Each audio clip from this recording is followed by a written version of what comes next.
प्यारे बच्चों नमस्कार। आपके अपने YouTube channel MG study point पर आप सभी का हार्दिक स्वागत है।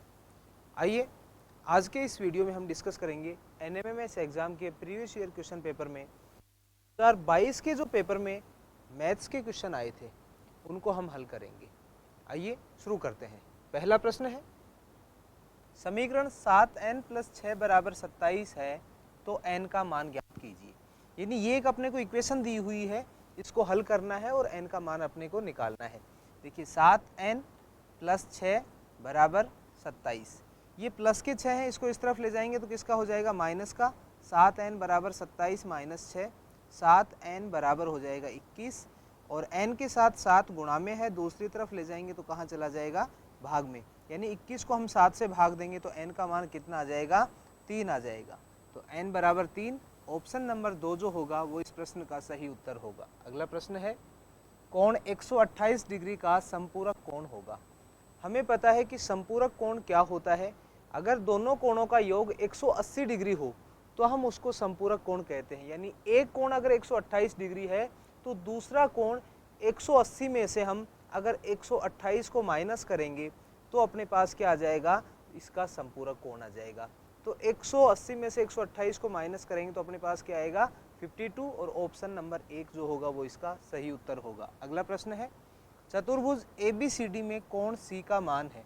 एक क्वाड्रिलेटरल ABCD अपने को दिया हुआ है, इसके अंदर जो एंगल C है यहाँ पर जो बना हुआ है कोण C, इसका मान निकालना है। हमें पता है कि एक चतुर्भुज ABCD में चारों कोणों का योग जो होता है, यानी क्वाड्रिलेटरल में चारों एंगल जो होते हैं उनका सम जो होता है वो इंटीरियर एंगल का सम 360 डिग्री होता है। इसलिए हम इन सबको जोड़ लेंगे, यानी 110 degree plus 50 degree plus 120 degree और प्लस कोण C बराबर कितना आ जाएगा 360 डिग्री। देखो इसको हम जोड़ते हैं, 110 और 50 हो जाएगा 160 डिग्री प्लस 120 डिग्री प्लस कोण C बराबर 360 डिग्री। 160 और 120 को जब हम जोड़ेंगे तो अपने पास आ जाएगा 280 डिग्री प्लस कोण C बराबर 360 डिग्री। यहाँ से 280 प्लस का है, इस तरफ जाएगा तो माइनस का हो जाएगा, तो कोण C का मान आ जाएगा 360 डिग्री माइनस 280 डिग्री। 360 में से हम 280 को माइनस करेंगे तो अपने पास में टोटल आ जाएगा 360, तो 60 ऊपर ये और 20 कितना 80, 60 और 20 80 डिग्री जो हो इस प्रश्न का सही उत्तर हो जाएगा। देखिए कौन सा ऑप्शन है, सेकंड ऑप्शन इसका सही उत्तर होगा। अगला प्रश्न है, मान ज्ञात कीजिए। अपने को वैल्यू फाइंड करनी है किसकी, 3 की पावर 2 है, 3 की पावर -5 है और 3 की पावर 6 है। यहाँ इस प्रश्न में देखिए जो आधार है वो सभी में क्या है 3, 3 और 3, यानी बेस जो है वो इक्वल है, तो पावर्स क्या होंगी आपस में ऐड हो जाएंगी। इनको हम ऐड करेंगे तो पावर्स को क्या आ जाएगा, 3 की पावर कितनी है 2, ऐड हो जाएगा ये तो माइनस के 5 हो जाएंगे और प्लस के 6 हो जाएंगे। 6 और 2 कितने हो गए 8, 8 में से 5 माइनस करेंगे तो कितना रहेगा 3, यानी कितना आएगा 3 की पावर 3। तो 3 का जो क्यूब होता है वो कितना होता है 27। तो ऑप्शन ए जो होगा वो इस प्रश्न का सही उत्तर होगा। अगला प्रश्न है, यदि वृत्त की परिधि 132 सेंटीमीटर है तो वृत्त की त्रिज्या होगी।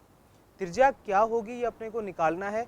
हमें पता है कि वृत्त की परिधि क्या होती है, इसका फॉर्मूला 2πr = परिधि जो अपने को है सर्कमफेरेंस दी हुई है 132 सेंटीमीटर = हम लिख देंगे 132। 2 की जगह 2, पाई की वैल्यू जो होगी वो कितनी होगी 22/7 और r का मान अपने को निकालना है तो r बराबर 132। यहाँ 7 भाग में है, डिवाइड में है, तो इस तरफ जाएगा तो मल्टीप्लाई हो जाएगा, 2 और 22 मल्टीप्लाई में है, गुणा में है, तो कहाँ चले जाएंगे भाग में। तो r का मान आ जाएगा 132 × 7 और ये 2 और 22 कहाँ चले जाएंगे डिवाइड में। 22 से जब हम 132 को काटेंगे तो कितने पे कटेगा 6 पे, और 6 को 2 से काटेंगे तो कितने पे कट जाएगा 3 पे। 3 × 7 कितना आ जाएगा 21, यानी जो r का मान आएगा वो कितना आएगा 21 सेंटीमीटर। तो इस प्रश्न का ऑप्शन नंबर 4 जो होगा वो सही उत्तर होगा। अगला प्रश्न है, 3, 7, 8, यहाँ एक जगह खाली छोड़ रखी है, फिर 9, 0 है। इसमें अपने को फिल इन द ब्लैंक्स है, यहाँ पर क्या नंबर लिखें कि ये पूरी जो संख्या है ये 9 से कंप्लीट डिवाइड हो जाए, पूरा पूरा भाग चला जाए। हमें पता है कि कोई भी नंबर 9 से कब विभाजित होता है, जब उसके अंकों का योग जो होगा वो 9 से विभाजित होना चाहिए। देखो इनको जोड़ते हैं, 3 और 7 10, 10 और 8 18 18 और 9 27, यानी 27 में 9 का पूरा भाग चला जाता है। तो यहाँ पर हम क्या लिख देंगे 0। तो ऑप्शन कौन सा सही हो जाएगा इसका, या तो हम 0 लिख सकते हैं या एक यहाँ पर 9 लिख सकते हैं, क्योंकि 0 ऑप्शन में नहीं है 9। यहाँ टोटल अपना 27 आ रहा था और 27 में जब हम 9 को जोड़ेंगे तो कितना आ जाएगा 36, 36, और 36 में 9 का पूरा भाग चला जाता है, इसलिए इसका सही उत्तर क्या होगा 9। ऑप्शन में अगर 0 होता है तो 0 भी सही आंसर होगा। अगला प्रश्न है, आंकड़ा 8 को मिलान चिन्ह में प्रदर्शित किया जाएगा।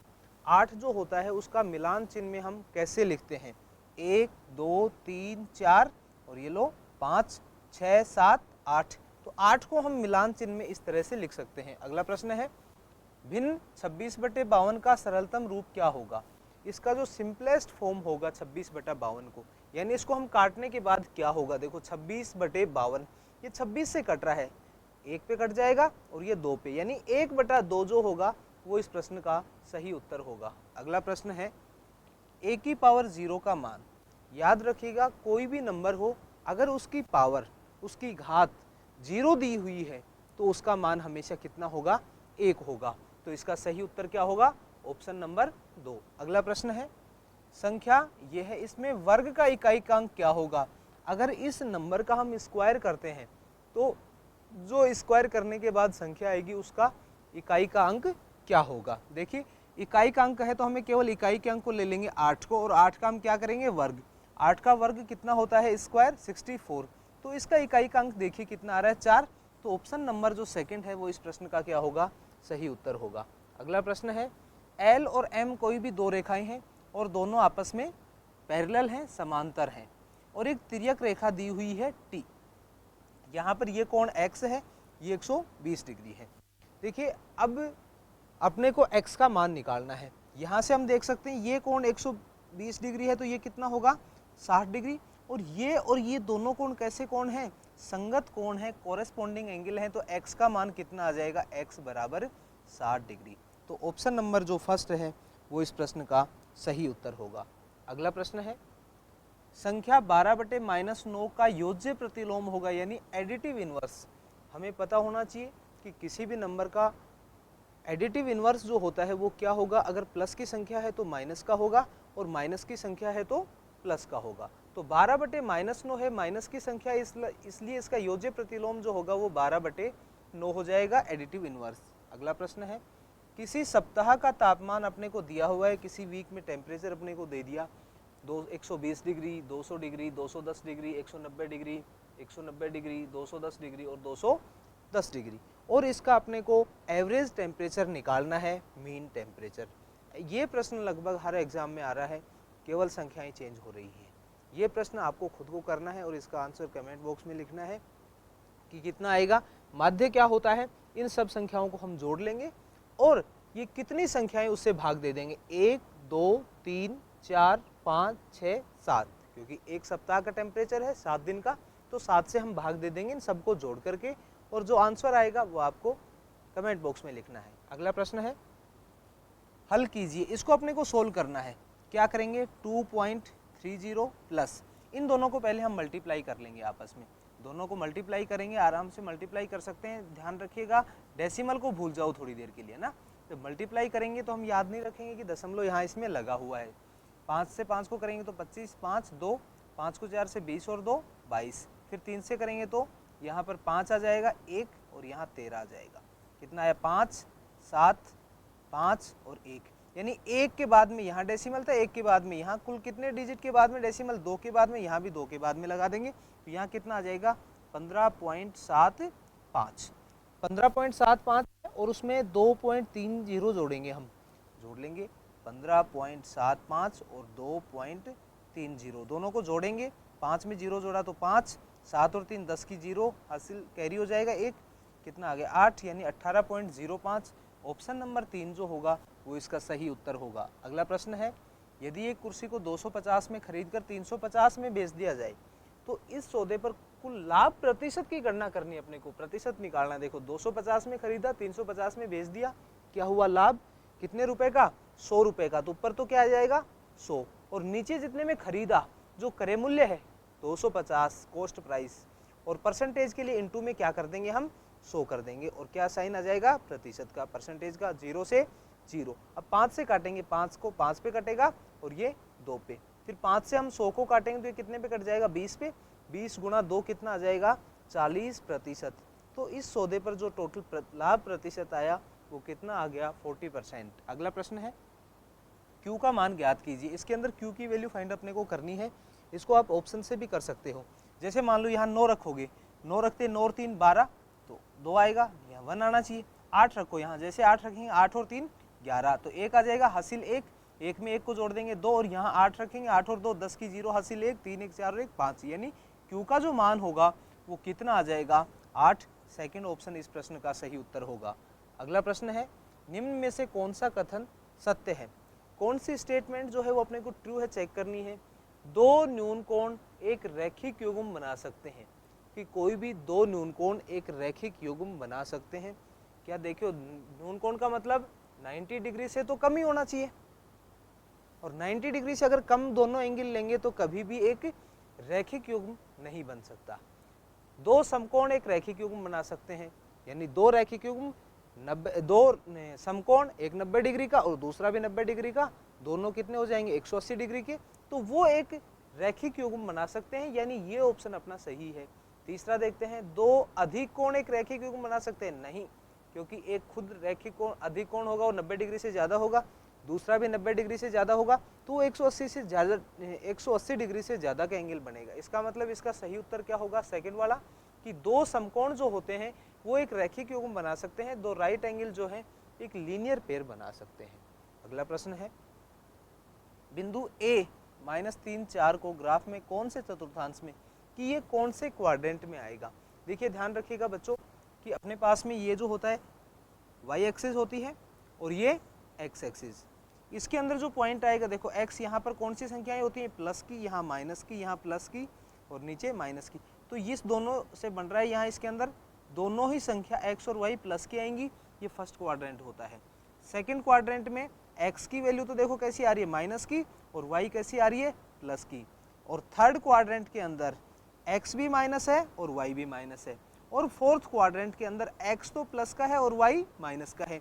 देखिए यहाँ पर x माइनस का है और y भी माइनस का है, दोनों ही माइनस के हैं, तो कौन सा क्वाड्रेंट हो जाएगा, थर्ड।